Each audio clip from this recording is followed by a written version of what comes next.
Terima kasih masih bersama YPB Movie.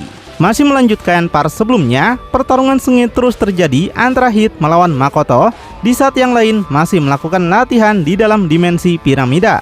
Setelah dihempaskan oleh serangan pukulan Hit, Makoto nampak bangun lagi dengan kini menunjukkan kekesalan yang mendalam. Makoto nggak tahu kemana Hit membawanya sekarang, tapi jelas Makoto merasa tubuhnya sudah melemah dibandingkan saat berada di dunia luar. Dan Makoto nggak akan menerima penjelasan apapun lagi dari Hit dan menganggap Hit adalah seorang penipu. Sebelum kemudian Makoto kembali menunjukkan senyuman congaknya, seolah telah mendapatkan rencana baru untuk mengalahkan teknik dimensi waktu Hit. Makoto katakan dia masih memiliki kecepatan yang luar biasa sampai sekarang ini. Dan baginya hanya itu yang dia butuhkan untuk memusnahkan cacing seperti Hit. Sampai tiba-tiba Makoto menghilang dari tempat itu yang membuat Hit penasaran apa sebenarnya rencana Makoto saat ini. Hingga kemudian Makoto muncul di belakang Hit dan bersiap akan melepaskan pukulan super nuklir Amerikanya. Tapi Hit yang seperti sudah tahu itu hanya menoleh dengan dingin, seolah-olah apa yang Makoto lakukan hanya mengundang kematian untuk dirinya sendiri. Makoto berteriak sangat keras menyuruh Hit untuk segera mengeluarkannya dari dimensi nggak berguna ini. Tapi luar biasanya, ketika Makoto melepaskan pukulannya, seluruh tubuh Hit seperti bayangan memudar yang membuat Makoto menembus tubuhnya. Seolah-olah tubuh Hit kini seperti hantu yang nggak bisa dikenai oleh serangan apapun. Membuat Makoto menjadi bingung seketika kenapa pukulannya tidak mendarat di tubuh Hit obat nyamuk. Apa yang sebenarnya sudah terjadi? Semua kejutan ini tentu aja semakin membuat Makoto nggak berdaya dibuatnya. Dia penasaran siapa sebenarnya Hit. Di sini Hit cuma menjawab kalau dia akan menjadi algojo bagi Makoto untuk hari ini. Seperti dia menduplikasi dirinya sendiri untuk menyamai kekuatan Makoto, Hit juga bisa melemahkan kecepatan Makoto. Bahkan Hit bisa melakukannya lebih parah sampai Makoto nggak bisa berbuat apapun lagi. Dalam dimensi waktunya ini, Hit merasa tidak bisa lagi dikalahkan oleh siapapun dan juga tidak bisa mati. Karena Hit bisa melewati kematian itu sendiri. Jadi Hit menyuruh Makoto untuk segera menyerah, karena bagaimanapun Makoto akan kalah dengan combo kekuatan dan cincin waktu miliknya ini. Jadi ternyata terungkap kalau Black tidak mengambil cincin waktu Hit, tapi cuma mencari jejak dari Pegito pada saat itu. Itulah kenapa Hit masih memiliki cincin waktunya sampai sekarang. Dan tiba-tiba Hit kembali melakukan hantaman tendangan madun yang menerjang tubuh Makoto hingga membuat Makoto merasa kesakitan lagi. Dia semakin tak berdaya jika terus nggak bisa berbuat apapun seperti ini. Pada akhirnya Makoto kembali dihempaskan melayang jauh, berakhir terseret di tanah dengan tabrakan yang luar biasa keras. Tapi untuk sekali lagi Makoto menunjukkan ketahanan dari tubuh Jiren yang memang luar biasa tangguh. Makoto dapat bangkit lagi meskipun dia merasakan kesakitan yang sangat luar biasa ini. Dengan mata masih tertutup, Makoto menunjukkan bahwa dia masih butuh waktu untuk pulih. Makoto benar-benar merasa penasaran kapan cincin waktu bisa mempunyai kemampuan aneh seperti itu.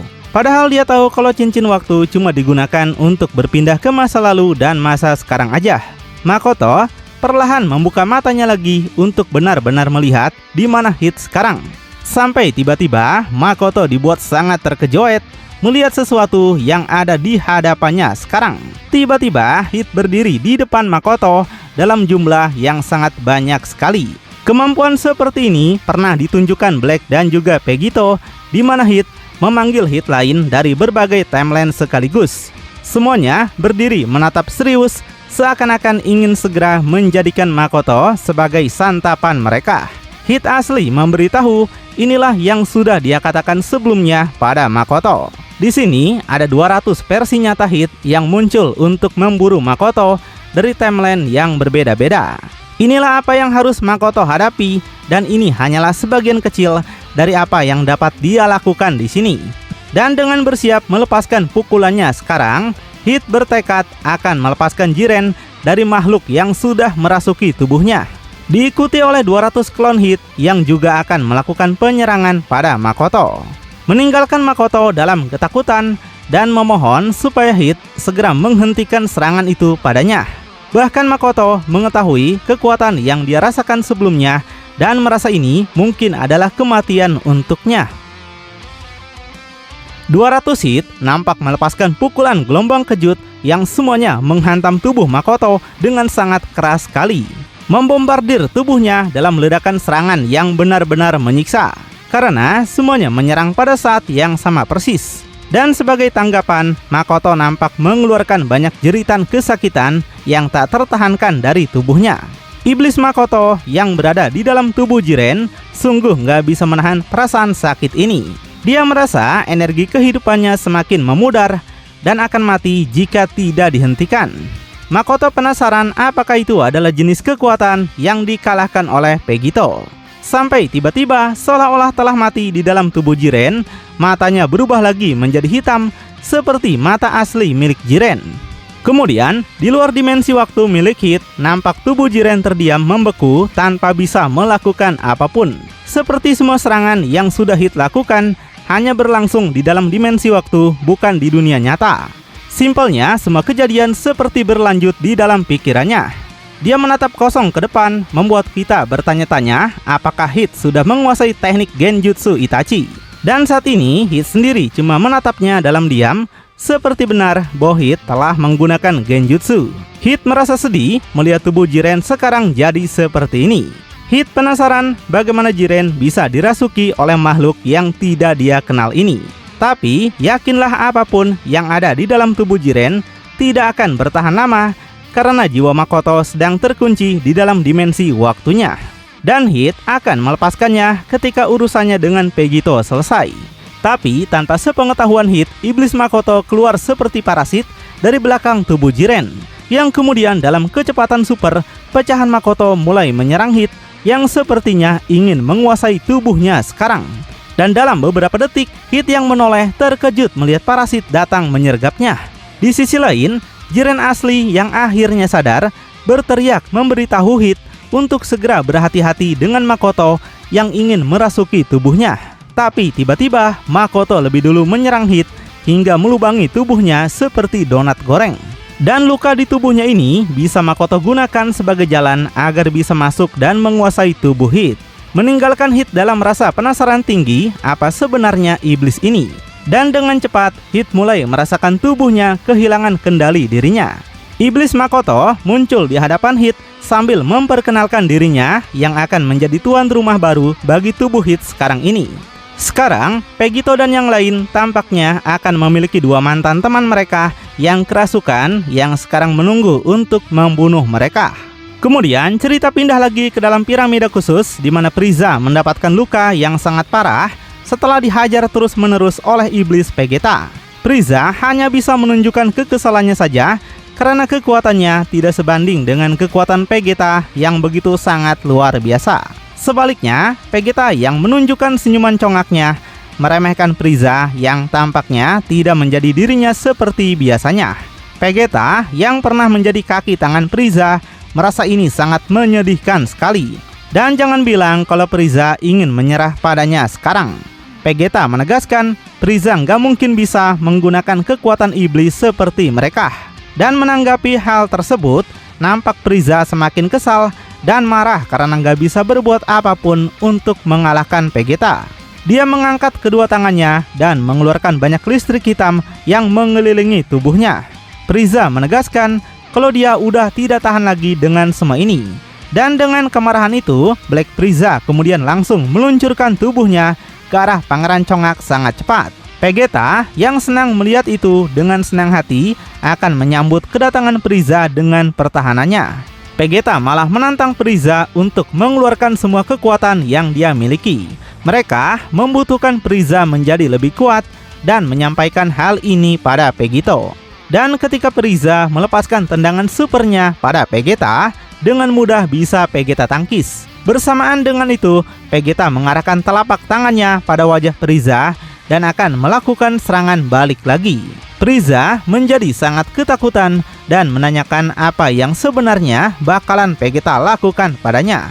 Kemudian, Vegeta langsung melepaskan serangan laser yang meledakkan tubuh Frieza dari jarak yang sangat dekat, tanpa memberikannya ampun sedikit pun.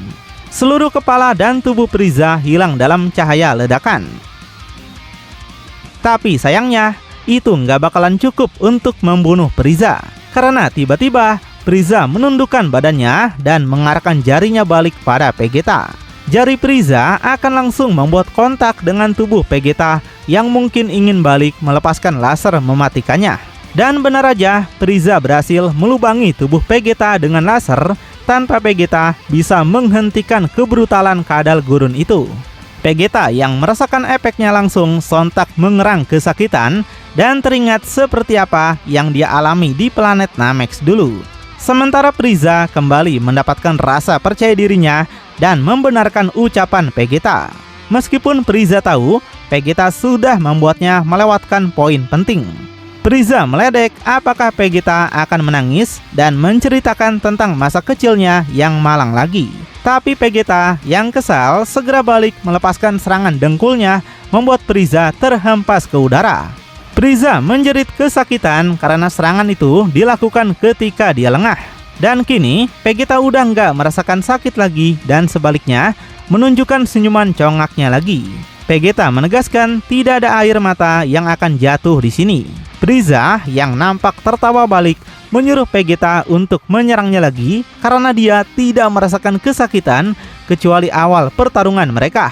Secara tiba-tiba ekor Frieza melilit leher Vegeta yang membuat Vegeta nggak bisa melakukan apapun untuk melepaskan dirinya. Vegeta yang sekarang penasaran apa yang bakalan Frieza lakukan padanya. Nampak Frieza melompat ke belakang Vegeta sambil menertawakan penderitaan Vegeta sekarang. Frieza menyuruh Vegeta menunggu dan melihat sesuatu hal yang luar biasa darinya. Tapi tiba-tiba Vegeta lebih dulu menghantam wajahnya sekali lagi dengan tendangan yang dia arahkan ke belakang tubuhnya. Vegeta merendahkan Frieza yang merasa sok kuat di hadapannya. Sebelum dengan cepat Vegeta berbalik dan lanjut menendang Frieza dari samping tubuhnya. Pada detik terakhir, Frieza berhasil bertahan dengan mengarahkan tangannya pada kaki Vegeta. Meskipun nampak Frieza merasakan kesakitan ketika menahannya, Vegeta memuji kecerdikan Frieza yang tidak buruk. Tapi Vegeta segera mengokang pukulannya lagi untuk bersiap menghantam Frieza dari jarak dekat. Tiba-tiba tepat saat Vegeta melepaskan pukulannya, Frieza menghilang dari tempat itu dengan sangat cepat. Frieza muncul lagi dengan jarak yang cukup jauh, seolah-olah sedang meremehkan Vegeta yang gak bisa mengejarnya. Frieza mengatakan bertarung dengan Vegeta kayak begini membuat kulitnya sampai merinding. Betapa dia sangat merindukan masa lalu ketika Vegeta dulu hanyalah budak-budak rendahan dari seorang Saiyan. Frieza dulu suka melihat Vegeta berlutut di hadapannya dan mengingatkannya pada ayah Vegeta yang juga hanyalah budak tidak bergunanya. Mendengar remehan tersebut membuat Vegeta kini menunjukkan kemarahan yang luar biasa tinggi. Vegeta tegaskan Frieza mungkin sudah memperbudak ras Saiyan dan membodohi bangsa mereka. Tapi Vegeta beritai kalau masa-masa itu sudah berakhir. Jika Frieza terus meremehkannya, maka Vegeta akan menunjukkan bagaimana rasanya menjadi budak yang lemah seperti yang sering Frieza aniaya. Dan setelah mengatakan semua itu, Vegeta akan segera meluncurkan tubuhnya ke arah Frieza yang sekarang tidak lagi ketawa. Dan seketika dalam serangan balik dari Frieza, keduanya secara ikonik saling memukul pipi masing-masing pada waktu yang sama persis. Vegeta terus mengoceh apakah ini mengingatkan Frieza pada masa lalu. Sedangkan Frieza menyuruh Vegeta untuk berhenti ngomong terus. Yang kemudian keduanya lanjut memulai pertarungan sengit dengan jual beli pukulan dan tendangan. Mereka terus melakukannya, bahkan meningkatkan kecepatan dengan setiap serangan yang bahkan gerakan mereka tidak lagi terlihat. Sampai tiba-tiba Vegeta muncul di belakang Frieza dan bersiap akan menghajarnya menggunakan serangan boga mentah. Sampai akhirnya Vegeta membantingkan pukulannya pada tengkorak Frieza hingga Frieza langsung merasakan pusing 7 keliling. Dengan mata Frieza saat ini terbuka sesaat dan seperti kehilangan semua kesadarannya. Tubuhnya kemudian terbang dalam kecepatan tinggi dan berakhir menghantam tanah dengan sangat luar biasa kencang, yang akan menyebabkan siapapun yang mengalaminya akan banyak patah tulang. Dan begitu kita melihat wajah Frieza, kita akan melihat penderitaan di wajahnya dengan merengek seperti bayi. Dia belum bisa membuka matanya apalagi menggerakkan tubuhnya yang terkapar. Tapi dengan sedikit tenaga yang tersisa, Frieza merasa kesal kenapa dia tidak bisa mengalahkan seorang Saiyan seperti Vegeta. Sejauh ini, Frieza tahu kekuatan Black-nya sudah melampaui apapun. Tapi dengan fakta ini, Frieza merasakan bahwa Goku dan Vegeta akan selalu berada di atasnya. Di saat masih merengek, tiba-tiba Vegeta datang dengan langsung mencekik leher Frieza dengan sangat begitu keras. Vegeta tampaknya nggak akan membiarkan Frieza istirahat 1 menit pun dari pertempuran yang masih berlangsung ini. Kemudian Vegeta menanyakan apa yang sebenarnya sedang Frieza lakukan. Semua potensi yang tak terbatas dan kesombongan Frieza diakini malah menyerah. Vegeta tidak pernah menyukai Frieza. Tapi setidaknya Vegeta tumbuh untuk menghormati kekuatannya. Apakah Frieza pantas atau tidak? Jika seperti ini, Vegeta tegaskan Frieza adalah makhluk yang begitu menyedihkan sekali. Betapa mengecewakannya Frieza, dan jika Frieza tidak bisa berguna bagi mereka, maka Frieza tidak pantas lagi untuk hidup di sini selamanya. Tapi Frieza yang nampak menunjukkan senyumannya lagi menertawakan Vegeta akan sesuatu. Frieza balik menanyakan berapa banyak Vegeta sudah meningkat hingga sekarang. Apakah Vegeta lupa ketika saat pertama kali mereka melakukan pertarungan? Betapa mudahnya waktu itu Frieza bisa mengalahkan Vegeta. Sekarang Frieza akui dia mungkin bukan lagi penguasa kuat yang ada di alam semesta. Dan di sini Frieza memohon pada Vegeta untuk segera melepaskannya. Tapi Vegeta menolak hal itu dan bersiap akan melepaskan pukulannya lagi. Vegeta tegaskan Goku mungkin akan membiarkan Frieza pergi bebas, tapi Vegeta tidak selembut sifat Goku yang naif itu. Satu-satunya penebusan sekarang adalah Frieza yang lemah. Vegeta langsung melakukan serbuan pada Frieza dan akan menghabisinya. Dengan teriakannya, Frieza menegaskan kalau dia tidak akan mati di sini. Dia nggak menerima nasibnya saat suaranya melengking keras dan mata yang berubah menjadi ungu secara tiba-tiba. Vegeta sontak terkejut melihat perubahan tiba-tiba dan luar biasanya pada Frieza. Vegeta penasaran apa yang sebenarnya terjadi. Energi Frieza berubah lagi dengan mata yang kini sama dengan miliknya. Jadi, Vegeta ingin Frieza segera menunjukkan pada mereka apa yang bisa Frieza lakukan sekarang. Dan nampak Frieza bangkit menjadi makhluk yang sangat besar yang benar-benar mengerikan dan mengkerdilkan Vegeta. Tubuhnya beberapa kali lebih besar dari Vegeta dengan meliak-liuk sangat besar. Dan Vegeta hanya dipaksa untuk menatap ke atas dengan kaget dan kekecewaan murni saat Frieza yang dulu lemah dan terpuruk kini akan tumbuh menjadi monster yang mengerikan di depan matanya. Vegeta yang panik segera melompat mundur dengan cepat memberikan jarak di antara mereka. Tiba-tiba massa energi yang sangat besar akan meledak keluar dari tubuh Frieza dengan jeritan Frieza yang terdengar bersamaan. Sementara satu-satunya hal yang dapat dilakukan Vegeta adalah menonton saat angin dan tekanan bertiup di sekitar. Dan begitu semuanya selesai, nampak bentuk Frieza benar-benar sudah menjadi raksasa. Dan tiba-tiba Frieza menumbuhkan kedua tanduknya juga, menandakan dia telah mengakses kekuatan iblis seperti yang lainnya. Sekarang Frieza nampak lebih jelas telah menggunakan perubahan iblis yang sama dengan Vegeta dan juga Vegito. Tapi belum diketahui apakah kekuatannya masih di bawah Vegito atau bahkan mungkin di atas mereka semua. Buat yang penasaran, tonton kelanjutannya di channel YPB Movie. Channelnya Anime Bapak-Bapak.